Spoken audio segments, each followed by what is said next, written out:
Alright guys, Copper Cutlass here. Been making videos the last couple days pretty consistently, as we're busy.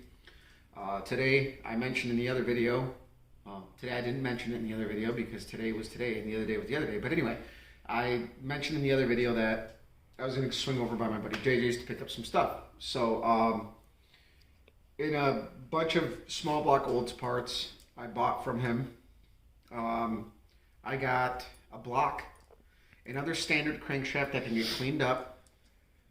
I got some engine bearings. So I actually like King engine bearings. I've used them in the past. Brand new standards, so it should work out pretty good for us. I got main bearings somewhere on the caps. The rest were in here. They need a good cleaning and a polishing. Cam bearings, so pretty good. Now, the bearings did have some damage because they sat in a box with a bunch of other parts, but I polished them off. Now, I'm not going to exactly say how I polished them because there's a lot of controversy behind it, but pretty much what most recommend is you can polish bearings with newspaper. It's just abrasive enough to take care of it. It didn't have any real deep scratches. What happened was something bumped it and it left little divots. So, all right, I guess I'm going to tell you guys. I grabbed the end of a nylon, so my handle for my Torx. I smoothed the engine bearing material is super soft. It wasn't a deep scratch. It just had like a little indent. So I smoothed it out and then I hit it with like 800 grit very lightly, and then finish it off with newspaper. Now, they say you shouldn't touch an engine bearing with any abrasive because it will embed the bearing, and I understand that, but when you break in an engine, you put grit through it and bearing material through it. You know, when you do, they suggest that you have to, immediately drain your oil and then do another run for 500 miles. Well, in that, between that break-in and 500 miles, your engine sees a lot of crud from getting all the materials worn in. So my theory is that I'm going to polish the living bejesus out of these bearings, and it's actually really old race tech.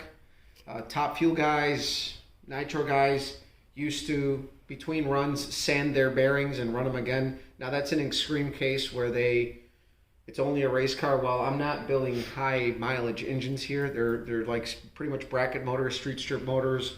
I think this engine might have 2,000 miles on it. So really, I don't drive my cars enough to really, I guess, worry about it. So I went ahead and I lightly touched it. As you can see the bearing material is still there. I didn't go through anywhere. I did it very lightly, and you can still see there's still some marks, but I wasn't going to worry about them because the bearing material is super soft. Like this one doesn't really catch my nail, but you could see it, and it's going in the direction of the rotation. So bearing material is super soft. So this won't hurt the crankshaft journal because the crankshaft journal is like a hard chrome finish.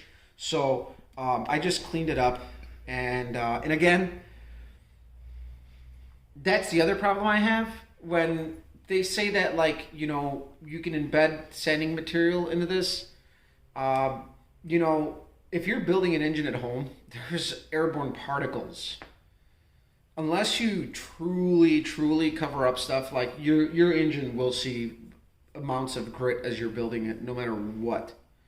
So I went ahead and I did that just to clean them up to see how bad they were, and they cleaned up with almost no major effort. So I'm not going to worry about it. Some guys will probably scoff it off as I'm a hack. But really, they weren't that bad, and I finished them off with newspaper, and they look just pretty much damn near how they came out, minus the little bit of damage that they have, but it's not major. Again, bearing material is soft. It's going to see a very hard surface, and it's nothing that catches my nail. Or again, if your engine bearings are scratching your crankshaft, then you did something wrong because that's super soft material, unless it's really bad. But And I've built engines in a shop that did media blasting. There's no way around grit in the atmosphere of that shop, and they lived. So there's controversy there. But either way, our project with the bumper is well on its way to getting done. I got all of the filler work done today. It's going to see like 3 good coats of primer tomorrow. And I did the basic filler work. So with these 3 coats of primer, it's laying a coat of primer, but also finding any minor imperfections, little pinholes, little pockets in the fiberglass, stuff that'll pop up a little bit more, giving it one uniform coat of, substrate, like coating that you can see, because right now it's like fiberglass filler. And in the videos I'm going to add, I'll explain that I mix my fillers in different batches and use different color hardeners. So it's one color hardener, another color hardener, like I used cloth and matte and different. So you got a lot of different contrasts there that really make it hard to dial it in perfectly before primer. So I'm using these 3 coats of primer, like a sacrificial coating in between to really get, and really primer, we use it as a substrate to find the imperfections. You block it, you sand it, you find your pinholes, whatever you got in your filler, you find it, you fix it. So that being said, I'm going to keep this short. So we got an extra crank, extra block, engine bearings. I'm going to use these for mock-up. Obviously these as well. And we're going to be on our way. I'm going to clean up this crankshaft. I'm just going to clean it to use it for my clearances. It is going to go to the machine shop and it's going to get a proper polish, because chances are this crankshaft, we probably still need to take material off of it to get desired clearances for our engine. And then I have to get the block cleaned. So really what we need now at this point is I need to order a couple more things. I need piston rings, gaskets. I got a camshaft coming. I mentioned that in the other video. And then I think hopefully if the machine shop doesn't take forever, I think I'm probably going to send this stuff out to the machine shop probably before the end of the month. I get back from vacation right at the end of the month. So literally like right after vacation, I'm probably going to send this stuff out. But we also got a box of random shit. Really, the biggest perk of this buying this stuff was having those bearings. And that saved me a little bit of money, but also I got, even if the main bearings don't work out, which again, I'm myself a little on the fence, but again, that's my discretion. So at least between the cam bearings and the rod bearings, that's almost what I paid for everything. I got valve springs, which I'm going to have the machine shop check. So my problem is that I have various sets of valve springs, but I don't know the rate. So I'm going to have the machine shop check at least a couple from the cylinder heads and these, and see if they're going to work with either of the camshafts that I got. And then I mean, if I got to buy them new, then I got to buy them new. So it's as simple as that. But you can check these; they can be checked. So I got plenty of valve springs. I'm going to pay maybe a couple bucks to have them checked and go from there. And then we got push rods, which these are 3/8. They're going to be a little bit much for us, but we can at least use them for sizing.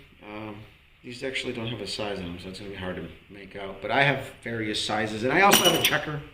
So either way, it doesn't matter. But sometimes having a push rod can kind of get you in the ballpark. And then I got some pistons, stock, toilet bowl dishes. So these are probably a 71 to 72, 23 cc low compression piston. The older low compression pistons were 14 cc's. They had a little, it looked like the size of a teacup seat. So these are the later 71 to 72. And then in 73, they went back to the 14 cc. Hold on. They went back to the 14 cc pistons, but the dish wasn't as small. They were about this big, but they weren't as deep. They were a little shallow. So either way, let you guys go. Share, like, subscribe. I'm going to put the videos I make today of fixing that bumper at the end of this one, and we'll show you guys once it's all primed up what it looks like. So we'll see you. All right, got it pretty smooth. Sanded on it for about 40 minutes. I got the shape pretty good. All in here. Obviously some areas you can't get in there with a sander. So I'm going to sand those by hand real fast so my filler sticks to it.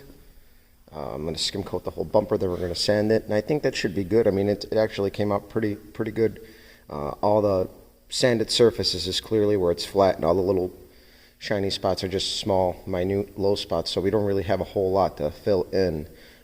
Once the filler work is done, I'm going to cut these out, and this opening in here, and then the light pockets as well. So if you guys do any fiberglass work and you sand, wear gloves, wear a respirator, glasses, long sleeves, gloves. It's nasty stuff. So what I'm using here is my stuff. I got glaze putty, filler, regular filler. I usually mix the two, and I add a little bit of resin in there to get a certain texture out of it. So I'm using those three components to make that smooth, and hopefully another hour or two I should have it ready for primer, maybe. Alright guys, I thought this was a really good point to make. I have different color hardeners and I use them for a reason. I cannot mix a big enough batch to do this entire bumper in one pass or swipe. I'm going to do it, I got 2 so far, I'm going to need at least 2 more. So I mix up different batches. I'll do green here, and then I did like liver color here, and then I'm going to do green in the other areas I haven't done. So that way I kind of know what's been sitting the longest. This was first, this was second, the other set of green is going to be the third, and then there's going to probably be a touch-up phase, which will be last. But you can get hardeners in white, green, blue, red. So you can also do that to get contrast on your filler work. So if you're working on body lines, you can do one side of the body line in green, one side of the body line in red, and you'll be able to see where the two split, and you can actually follow your body line that way as well, besides using like pencil and a block to perfectly make your body line. So there you go. Alright guys, I got done sanding all that filler you guys saw me put on earlier. There's little pits and stuff, so what the game plan is going to be is, this is like the first coat of filler. I'm going to prime it and reveal any other little areas. Now I know all these little spots and stuff, but it's hard to differentiate sometimes.